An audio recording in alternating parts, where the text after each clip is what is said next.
Hello everyone and welcome to this week's review.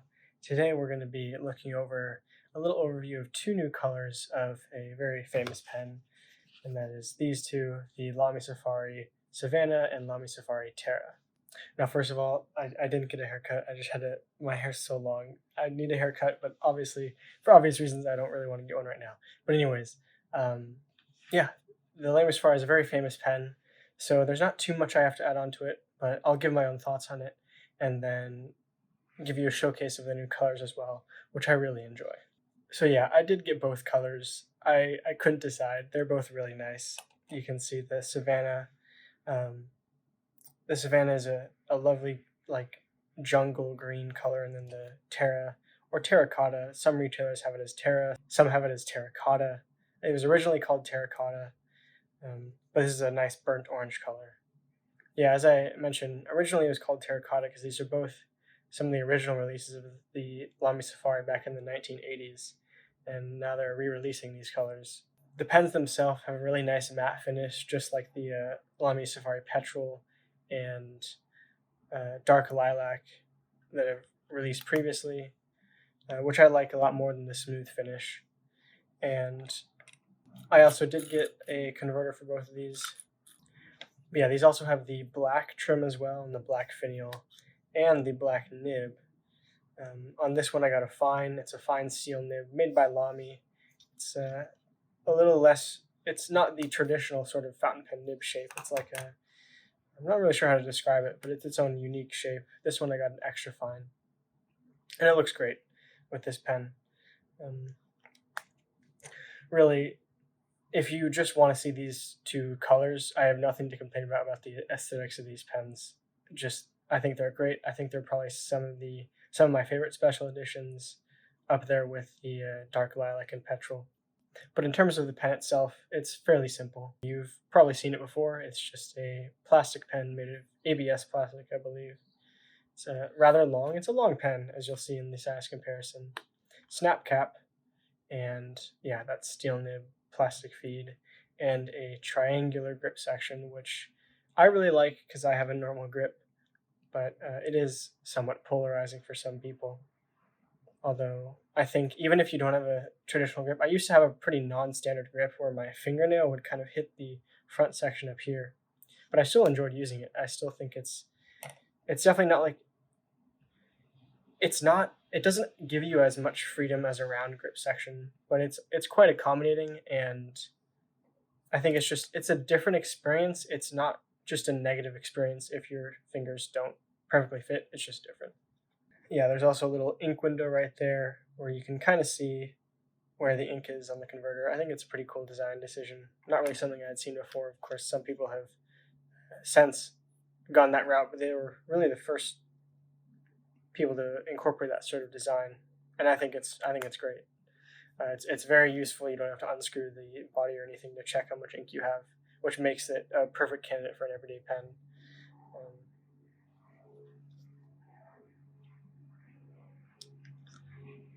And speaking of everyday pens, yeah, it is a cartridge converter.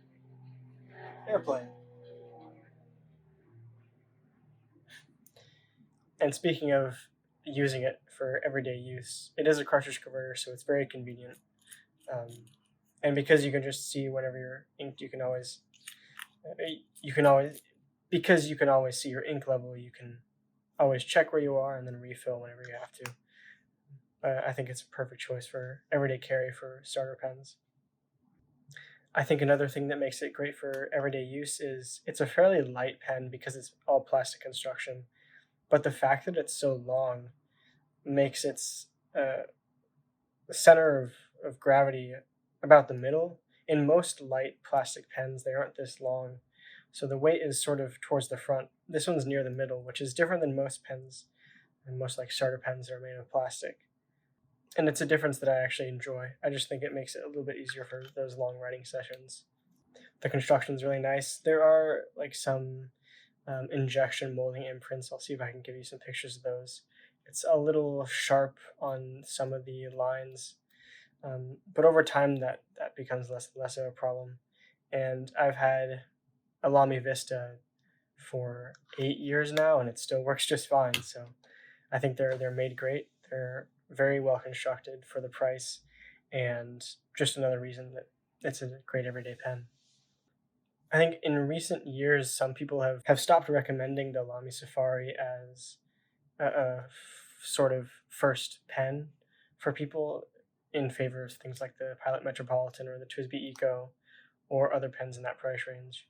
But I still think the Lamy Safari deserves a lot of love. I think even though it is so highly rated, it is still a bit underrated just because it's perfect pen for people that are maybe not used to some of the more difficult to get used to things about fountain pens. It's got a snap cap. It's not like a screw cap. It's super easily refillable. It's got the triangle grip section, and it's not. It's just a good standard pen at a good price, and especially with these, it looks really good. But yeah, there's not really much else that I can add to it, honestly.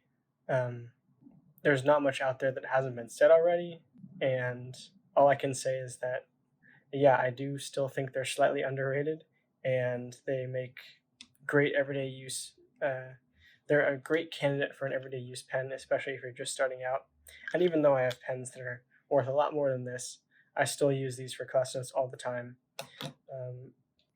because it's just so incredibly practical.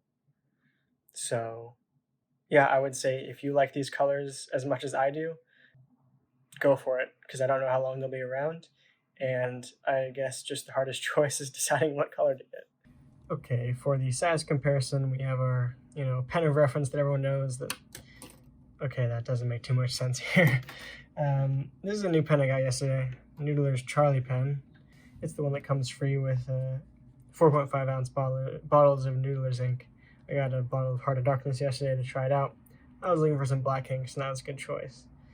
And here it is next to the Conid Minimalistica and an Esterbrook J. So you can see the Minimalistica is a pretty big pen compared to something like the Esterbrook J. And yeah, the Lamy Safari is right up there with it.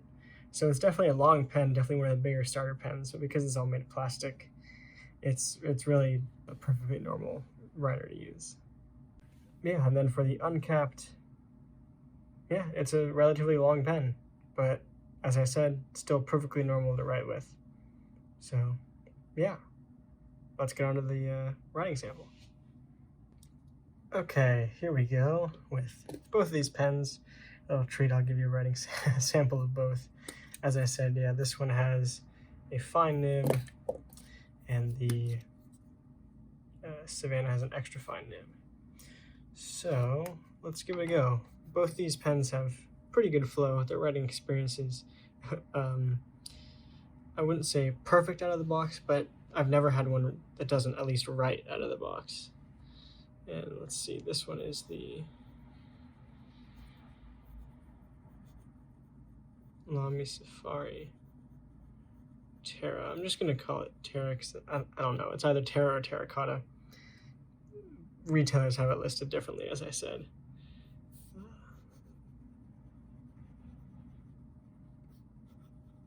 And this is a fine Lamy steel nib. And the ink is Noodler's Black Swan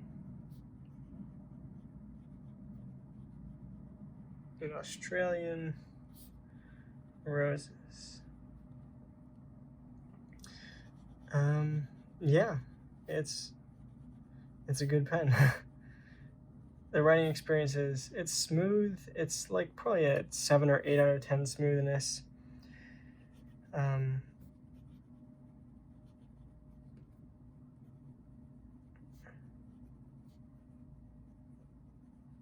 Yeah, I would say this one is really nice out of the box.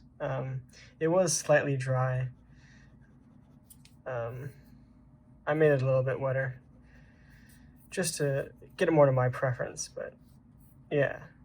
It is a steel nib, so not really any line variation to be found, but that's okay. Yeah, this one's a great writer. So that's the Terra or Terracotta. This one is the Savannah. with the extra fine nib.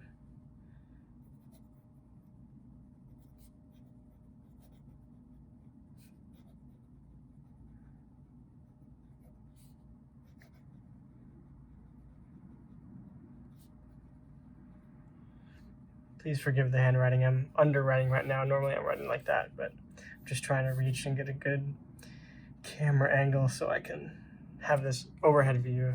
I think it looks better. And this is an extra fine nib.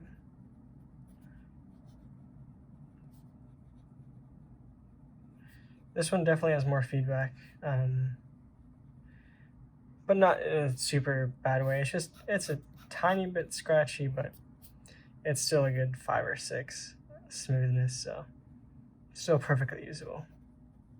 And really not anything out of the ordinary for extra fine nibs. This is Pacific Ocean Teal. Yeah, this one's great too.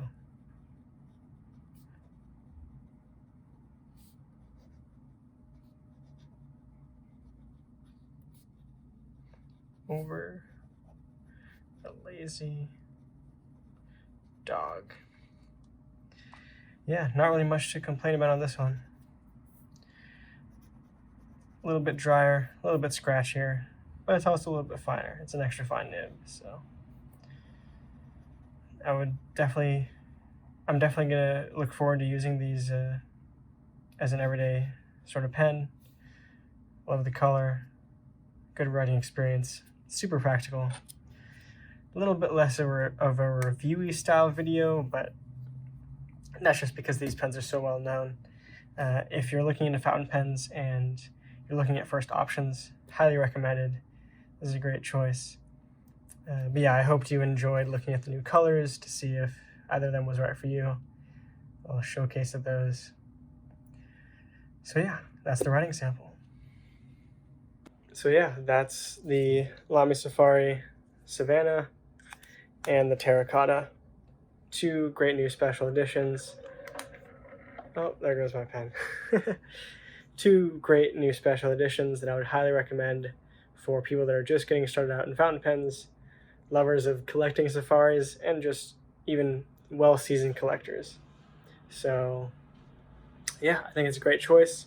I hope you enjoyed the showcase of the colors, and maybe that helps you out with your decision if you're going to get one. So yeah, hope this helped. Hope you enjoyed watching. Thank you very much for watching. If you did enjoy, be sure to leave a like, let me know. And if you want more videos like these in the future, well, they're coming out, so subscribe for them. And yeah, I hope you have a great day.